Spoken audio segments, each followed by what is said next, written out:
20 minutes past 10 o'clock, and it's time for us to get into our first conversation, because yesterday was a day of road running, the inaugural World Road Running Championships. We've always had the World Half Marathon Championships, but World Athletics has decided to be a little bit innovative, and they decided that there are some distances that can also be run on the roads that we know about them. And one of them was the mile for elite men and elite women, because there was a mass participation event in the half marathon, the 5, and also the 5 kilometers and the mile. We had the 5 kilometers road races, and for elite men and elite women, and the World Half Marathon Championships, where Paris Jepchirchir put herself in the annals of history. And this is simply because she's one of 4 women to have won 3 World Half Marathon Championship titles. Tegla Lorupe, Paula Radcliffe, and Lorna Kiplagat being the other 3 women. And to talk about this and how this season has gone down, because we are now headed to road running. We know Chicago Marathon. We had the Berlin Marathon just over a week ago. The Chicago Marathon's coming on Sunday. We've got one member of the Athletics Kenya Elite Coaching Panel. His name is Coach Alex Sang. Coach, welcome. Thank you. And for Coach, this has been quite an interesting season for you. And this is because you've got a whole field of athletes, but one athlete stands out, Mary Mora.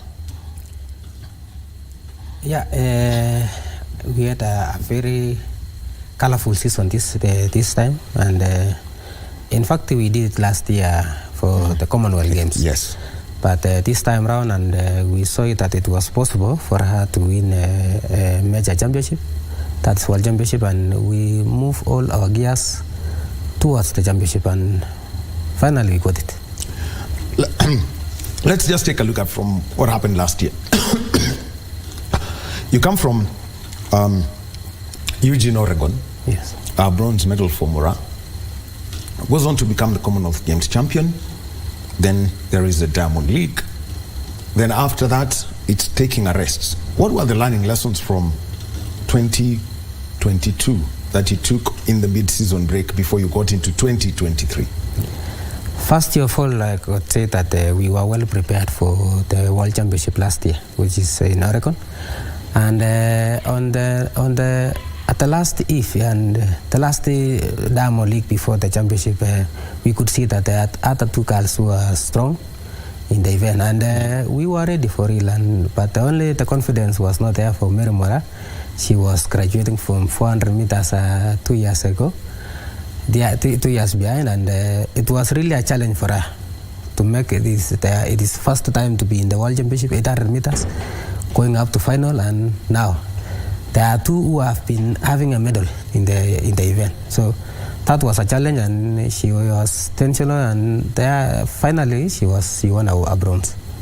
Well, and for that transition from 400 to 800, because we see it with so many athletes, we've got a natural 400-meter runner, Emmanuel Korir. He says he doesn't even warm up for the 400. It's more of natural for him, but he's moved to the 800. And now we've seen even Janet Jepkosgei, we've seen her do the 400 when she was in the relay team. Yeah. Quite a very powerful athlete. The same with Wycliffe Kinyamal. Yeah. How do you help these athletes gain the confidence when they move from the 1 lap to the 2 laps? First of all, I would say that 400 meters is you are going to use a 400-meter event to get yourself in the 800. When you see the season, this season, we were engaging Mary Mora for 400 for some events in 400 meters. This was to build her power and to give her confidence that she's strong in even the sprints. So we were banking on the issue that the other 2 ladies are strong in lapping, and we were saying that if the 2 ladies could go for lapping, then let's go for power. And that 400 meters came in now. Yeah. And what has been, we've seen her win races, in the Diamond League, and also come here at the Nationals, where she has competed, not just in the 400, but the 800, but has proven to be quite a strong athlete.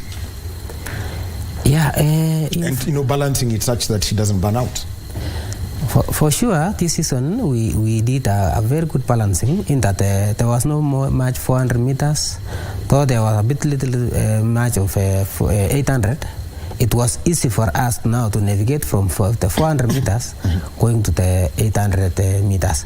Going for the next season, we are not going to bang much on the 800 meters. We are going to still to do some 400 meters and maybe world relay if it will be staged. And that one will give us the gauge on how the Olympics will be run.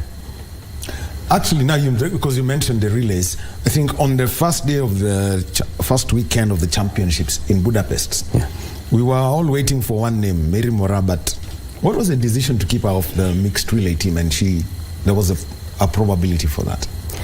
Yeah, it was a decision that we had to make it. We had to know what were we in Budapest for. And the best is that we had a very good boys and girls in relay, and Mary was among them, and we decided that if we are going to field Mary Mora, it will jeopardize our chances in the 800 meters. Owing to the fact that the 800 field is very strong. We had the world champion, we had the world silver. Yeah, and it was not an easy job, so we decided to go for one race, and that's 800 meters, and it surely paid. Well, looking at it now, because for the track athletes, the season is over, but we head into an interesting year that we always see. It's an Olympics year. Yeah. You have got the African Games. They're scheduled for March in Ghana.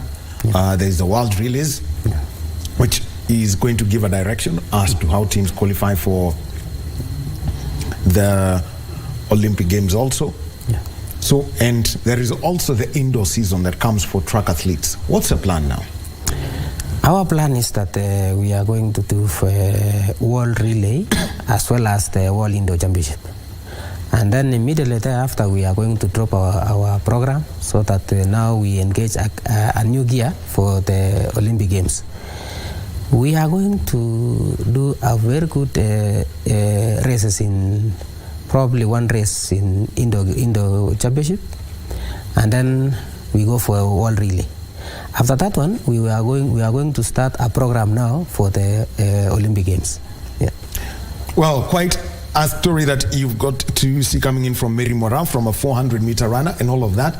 And one of the jobs that you've had to do as a coach, and together with your strength and conditioning team, is we know she's got the lean back structure that is almost natural for her, but trying now to help her keep straight. I know she started off, like they would say, it's like almost like a chakacha dance. Running like a duck. At least you can say that, I'll get away with it. At least I tried to say chaka. But to help her keep this way, such that that power that she's got is fully optimized. Yeah, we started earlier on. We had not seen to have a strength training in her abdomen, and we had actually forgotten it, and that was what she was keeping her back. When your abdomen is strong, it is that you are going to lean forward. But when the back is stronger than the abdomen, it shows that you have to lean backward. So this one is among the tactics that we are using to ensure that she is okay in every aspect, and we are going to do everything to ensure that she is okay. Yeah. And it's been evident. How much evidence have you seen on it when you work with the strength and conditioning coaches as to her upright posture now when running? Yeah, at first, that's why we had not taken interest on that issue. Is that we had, first of all, somebody had to call us and inform us that you could still work. Maybe she's stronger in the abdomen more than the back. And I get one coach who is Kimani, who is strength and endurance, strength and power training instructor, and he did a very well job, and actually it is what it gave us that we are going to have some strength and conditioning session to help gain our strength. Wow. And you can see that the fruits are all there. And overall, you are part of the coaching staff for the Kenyan team. As because the track season basically has come to a close. And one of the things, just a quick one, Wycliffe Kinyamal in the 4x4. What happened when he tried to hold, he slipped his ankle or something? I think Kinyamal ran out of gas. It was not that he was, I think he was tired, and he ran like an 800 meters event. At times when you are going to a championship which is more of a strong elite, you are not going to bang so much on the 800 meters guys. Maybe we could use the 800 meters guys or just only when to qualify for the final. And probably we could see that he ran out of gas towards the finish line. And the other guys were so strong. So that is what he was dropped off and the last. Yeah. All right, so that is, and also Budapest, just something else that we realized, what's the potential for Emmanuel Wanyonyi, now that we've seen him win the Diamond League? Emmanuel Wanyonyi is a very good athlete. We have, in fact, the Kenyans are banking on him to have more medals like David Rudisha. So seeing him doing a very good in the 800 meters. In fact, he came in as a young boy, 19 years, and he's doing good. He's not like somebody like Arop, who is a world champion, who has been there for like 3, 4, 5 years. So he's a strong athlete. He's still young, and he's going to do well maybe in the near future. Well, there you've had it, and that's really, for mainly the track season, and for most of the championship athletes, the last event that we had was yesterday, the inaugural World Road Running Championships in Riga, Latvia. And let's start with Beatrice Chebet winning. She started the year with a bang, winning the World Cross-Country Championships. Dramatic situation as it was, but yesterday we saw a different Beatrice Chebet. Just break that. Yes, she won the 5K road race, and like they say, it was a championship record for her. Yeah, and in fact, to say with Beatrice is that she has been a consistent athlete, and the only that when maybe somebody like Faith Kipyegon and Gidey from Ethiopia and Segei, they are strong athletes also. So for her, I think she has had a consistent run, and she was just waiting for Taya to maybe control the pace and take over from there and win. So for her, I can say that she has done a very good job this season, and she has been doing well, winning from the World Cross Country Championship. Now she's a road runner now. And actually, let's just say the adaptation for these athletes when they get onto the roads. How important is it, especially for a track athlete? All season you've been on your spikes, and also cross country on your spikes. Then you put on these shoes, they may be slightly heavier, and road demands that, what do they say, you use your entire foot. Yeah, I can say that when it comes to road running, it's a bit different. If you see those who won the races yesterday in Latvia, it shows that somebody like Sawi has been a good road racer. Actually, coming to Sawi, yes. Yeah, he has not performed well in track, and for him, comparing with him with Ebenyo, it shows that somebody who has run more road running could be a bet for the event. When it comes to Faith, she lost it just because maybe she has not been used to running in both angles. Sometimes you take a right corner, left corner. So at times it becomes a challenge for an athlete who has not participated in that event. Actually, Coach, I'll be coming to that. Yeah. Beatrice Chebet and Lilian Kasait, their race execution. Let's start with the 5K. We deal with the goals, and we'll come to the others. Yeah, for the two athletes, is that for Beatrice has been a consistent athlete, like I had said. Yes.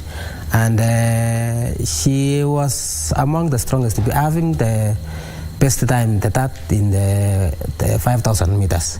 She's the third athlete in the 5,000 meters, and it gave us that power to see that she's stronger in the field.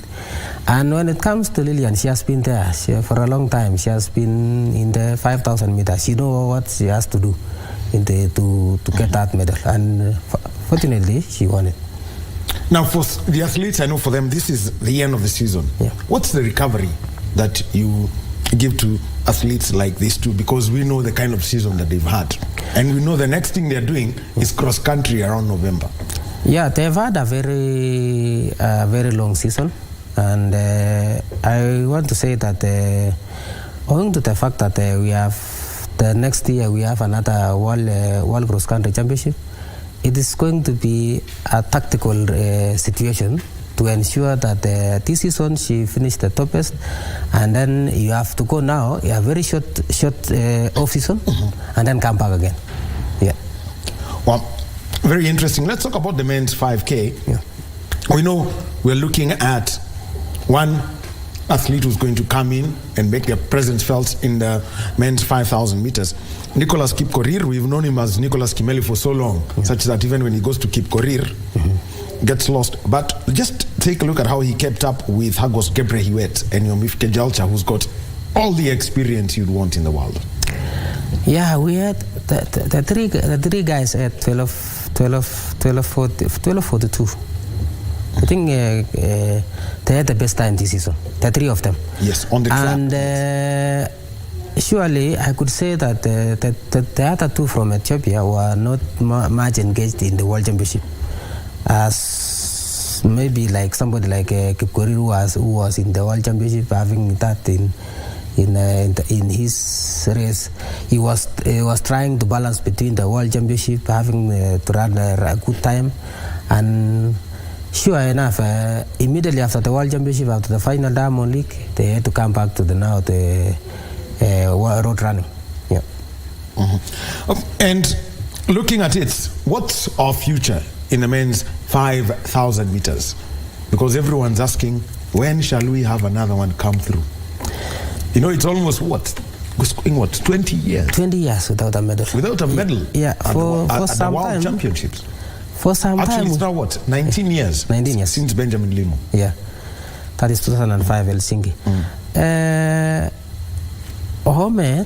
To say is that 5,000 we have lost so many races because maybe our athletes are measuring on the road race more than in the track event. Our athletes are each time running away from the track event, going for the major marathons. And indeed, they are doing so well, yes, but now we are not getting a new breed of athletes moving from 1,500 meters, maybe going to the 5,000. In future, if we are going to bang on the issue that we are going to ensure that an athlete is running like up to maybe 6 years in a certain event before moving to the forward. And I can see that in future, maybe if all the coaches could sit down and have a conversation on how to have a system whereby you have to move an athlete from a certain event after a certain period of time. Yeah. And now, those were the medals that were won in the 5 kilometers, and that was a gold and a silver in the elite women's 5 kilometer road race, a bronze in the men's. Now, let's talk about Peris Jepchirchir and how she executed this, making history. Before her, there was Tegla Lerupe, Paula Radcliffe, and Lorna Kiplagat. Yeah. But just take a look at how she went past another of an athlete who's, you've got an association with by being, what did you say, your team members together. Yeah. Margaret Chelimo Kipkemboi. Yeah. How was that race executed? I could see that in 5,000, in the half marathon race, where the ladies won 1 to 4, is that they had a teamwork. They were doing a teamwork event in that one they could see that one of them was dropping off, and they could just hatch her to maybe to catch up with the pace. And actually, eventually, the event was won by Kenyans and with a good results. Okay. Yeah. Okay, we'll be talking more about the marathons with Coach Alex Sang. And He is part of the elite panel of coaches at Athletics Kenya. But right now, let's move over to Mombasa County, where the Africa Regional Meeting on e-waste management and persistent organic pollutants is taking place. And the chief guest is the Cabinet Secretary for Environment, Climate Change and Forestry, Pantuia. Let us join him on this. Of this program.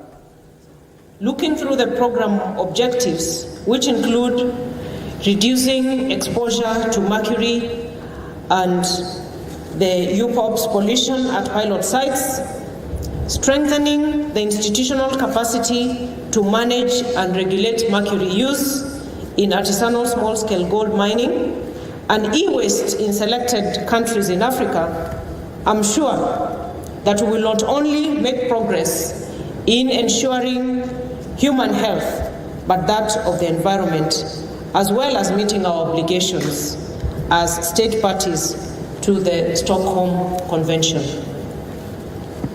The project component on institutional strengthening, knowledge and capacity building will help us address the health risks due to the release of chemicals from ASGM, e-waste, and other solid waste dump sites.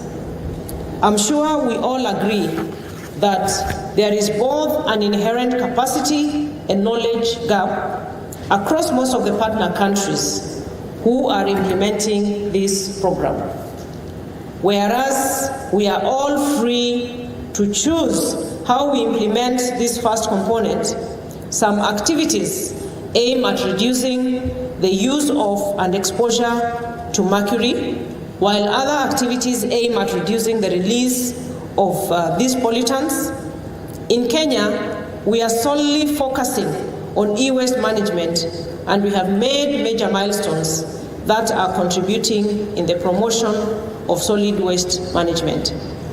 We have initiated the process of establishing a demonstration pilot for e-waste circular economy at Konza Technopolis City on the outskirts of Nairobi, which will provide a range of e-waste circular economy arrangement, awareness promotion, innovation, research, green jobs creation, and promotion of bottom-up economic transformation. As has been said, waste here in Kenya and the globe over presents a huge opportunity because we have seen and know that waste is a great potential source for energy. Waste has been demonstrated to be a huge source of wealth for our young people, the women.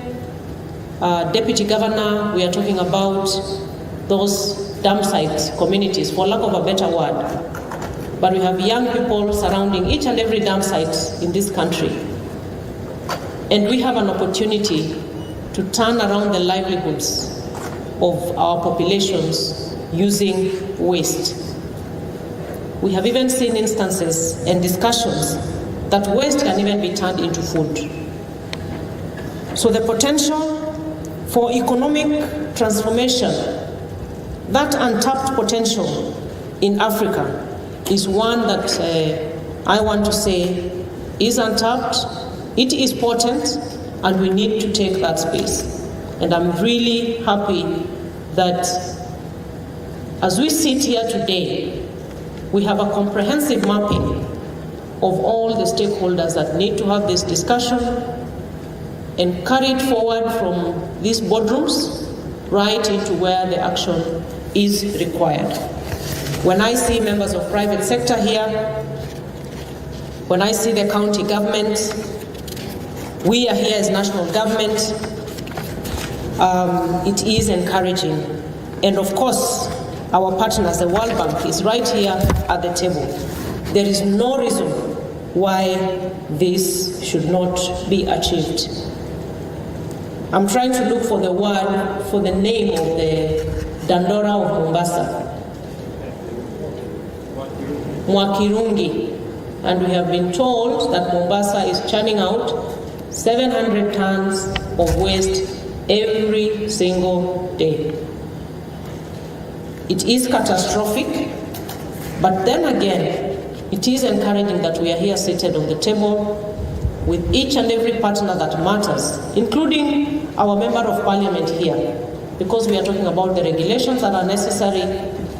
We are talking about the county governments having the primary mandate for waste management. But here at NEMA, the DG will tell you and the chairman, I keep pushing them, that yes, it is the county governments that have the primary mandate for waste management, but as NEMA and the ministry, we must demonstrate what the county governments should be doing. And we are available for partnership. We are available to assist in those pilots so that, and I believe in modeling. If we don't model what we are talking about, then we remain to just engage ourselves in talk shows. And that's what we were trying to tell the world during our Africa Climate Summit a few weeks ago. Year in, year out, we do one COP 1 year after another, and we keep sinking deeper into the climate crisis. It is because we are not being practical. And I want to assure all the stakeholders here, the private sector, our partners. You know, when we talk about the need for capacity building of institutions, it's very critical. Awareness creation, it's very critical. But I'm delighted that for us, the Kenyan pilot, in partnership with KONZA, the World Bank and other players, that we are going to have a demonstration of what it is we want to see in e-waste management through an e-waste recycling facility.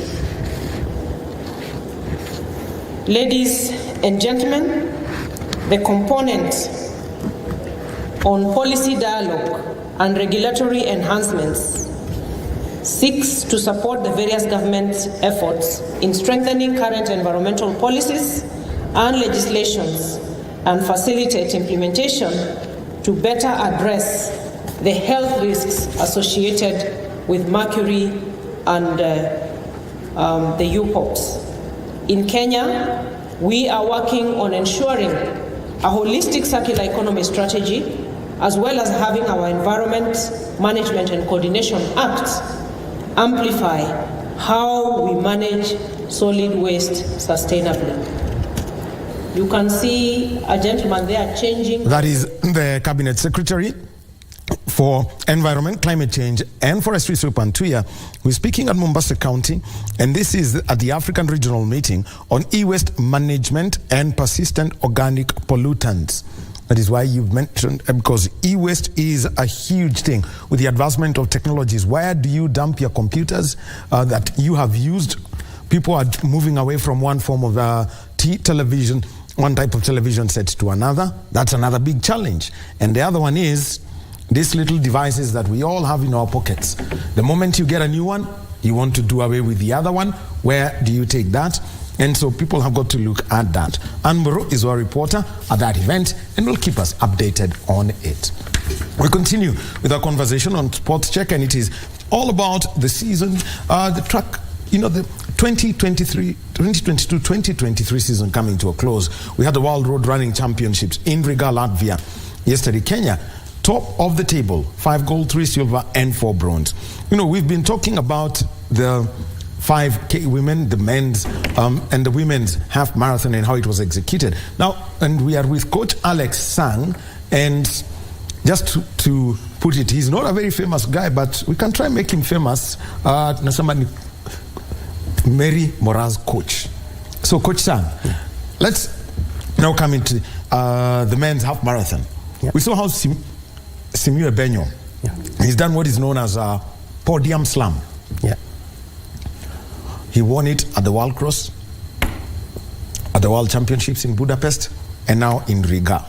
How would you give, you know, his performance this season, and also that of Kimaru Sawe and Nyamai Mailu?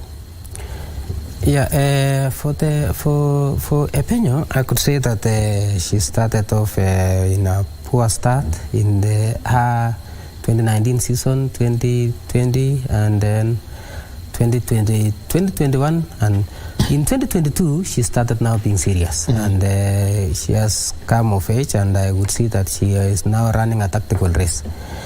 With the combination of Kimaru Sawe and Mailu, that was a very good field that it's a very good field that he was doing that.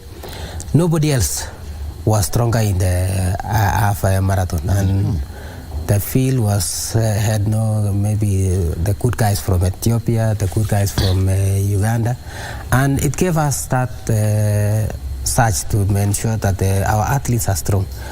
I think when knowing that there was no other athletes from the other opposing teams, it was a clear way that Kenyans could have a good run. Yeah. Overall, he's a man who paced it. He was very happy when Sawe won, and you could see even as he looked like he was fading, he was quite comfortable with the overall outcome of it. And Kenya also winning the team gold in the men's half marathon. Overall, how would you see take a look at these youngsters who are now coming up? We have good youngsters who are coming up, and it is good because maybe somebody like Sawe he was not there maybe in 3 years ago, and he started up last year, and he's doing a good job.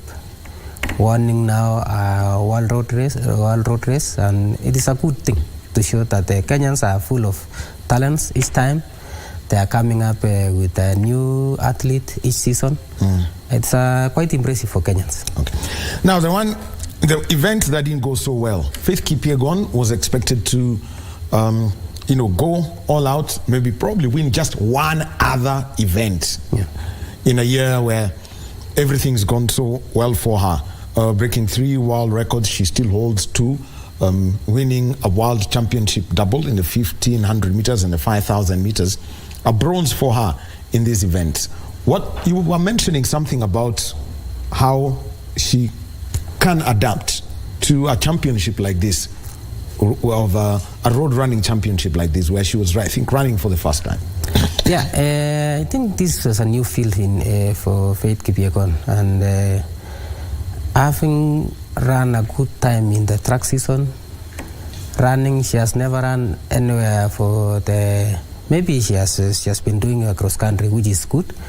And this season she was not doing that much in cross country races, and I think she was focused so much on World Championship and maybe breaking the record. For that she got it. Now coming to a new field where that she has not practiced so much, maybe, and there was no time to practice. Maybe to now remove the spike, have training shoes, use the road running shoes. Yeah, the road running shoes, and they use the tarmac. That was a complete different event, and there was no time to prepare for it. That's what I think she messed up her progression. And again, in an event, we have new winners each time. We have new winners. It is human. It is only possible when at times you are beaten, to show that the championship is a well-staged championship. Yeah. Okay. Now, the men's event just went, how would I summarize it? It went sideways for us. But what did you see? Because I think that is the one world championship race where you would have considered anyone a winner. We are about 6 athletes in under 3 minutes 57 doing the road mile. And consider that you've got to, the course is not flat like a truck. Yeah. So it's got the elevations going up and down. But how would you assess that? And the advantage that maybe the Canadians and the Americans had coming into this race? Yeah, in for sure, our athletes are not from well to maybe the road running in 1 mile. We are having good athletes in the 1 mile or 1500 meters in the track season. But now coming to this one, again, it's a new thing for our guys, and it played as something strange for them. And for Canadians and the Americans, each time they have mile in a road running. We have so many competition in Americans which are used for road running. So this one gives them that they have been used to. It is their field. So and you could see yesterday that when our guys were trying to push so much, but there was nothing. The Americans and Canadians were moving. Yeah. By the way, who does that event belong to? Does it belong to the 3,000, 5,000 meter people, or is it for the 1,500 meter track athletes? It is actually hard to determine that this. Maybe I could say for the 5,000 meters guys, they are used to running in road race. Yes. And for the 1,500 meters guys, they are not used so much in the running in road race. They are using their tatan. So this is to gauge that. The 5,000 meters guys are using the tarmac to run. If you combine the two, it shows that the 5,000 meter guys are much better than the 1,500 meters guys. But the event is more of a 1,500 meters event.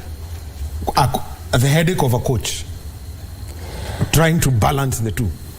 Yeah, you see that you have an headache because maybe there was no time, and also there was no time to prepare for this race, owing the fact that the guys were from World Championship, then after World Championship, 2 weeks to the final Diamond League, and then after final Diamond League, 2 weeks to the World Road Running. No. There was no time to prepare for it. Okay. Now, to the Chicago Marathon on Sunday, Ruth Chepngetich, we've got Jocelyn Chepkosgei, Genzebe Dibaba is another one who's going to be there. Sifan. And Sifan Hassan. The women's race, how do you see it? It will be a dramatic race because we are having a very strong athletes in the event, and could be possibly there could be a world record because Sifan, she has done a very good season this year. The world just went 2:11. 2:11, yes. 2:11:53. Last weekend. Just about 10 days ago. Yeah. 8 days ago in Berlin. In fact, we were not seeing it as if it will go in the Berlin marathon. But with the field in Chicago, it's more stronger, and we are banking on something because Sifan has been training so well for this race. Yeah. So we don't know what will happen. Also, Ruth, as she's kept the World Championship, to prepare for Chicago. Now we don't know. Okay. Yeah. And Ruth Chepngetich is going for a hat-trick of Chicago Marathon wins and all back-to-back. Yeah. The men's race, the one question that is being asked, 2:01:09. Is Kelvin Kiptum going to bring it down in Chicago? And there are no pacers in the American marathons. That's the difference. Yeah, I could say that in Chicago, if I guess, is that we have 2:02 something. Yes. For Geoffrey Mutai. And it was 10 our world best because it was actually that was Boston. Was it Boston? That was Boston. Oh yeah. Yes. So for in this case, I don't know how it will go because in a race that we do not have 5,000 pacemakers, it's going to be a challenge because we have to have somebody who is going to keep that time. It has to be kept because if you see when Eliud Kipchoge was running in his time, if you have a world record, there were pacemakers who are doing a very good job. Yes, keeping that time to ensure that the athlete who is going to win will be winning in a good time, which might be a world record. Okay, thank you very much. Sunday afternoon in the streets of Chicago, we will see if that world record is going to go there. He's mentioned 2 athletes, Sifan Hassan and Kelvin Kiptum. I think a women's marathon world record staying for 2 weeks is something we haven't had. But let's see if that is going to happen. Thank you very much, Coach Sang, for your insights, especially taking us through the athletes that you've worked with, most so Mary Morai and her transformation, and also breaking it down how it went yesterday and what to expect on Sunday. Okay, Shukran, Coach. Thank you. We'll be taking a short break right now, and when we get back, we'll be talking about sports from an institutional perspective. Hotoso, the hotels in the sports and tourism sports organization, they've got their events coming up, but there is also the one thing that Kenya has been awarded for, a synergy between sports and tourism. How does this work? We'll be joined by Julius Kipkoech, Chairman Hotoso, in just a short while.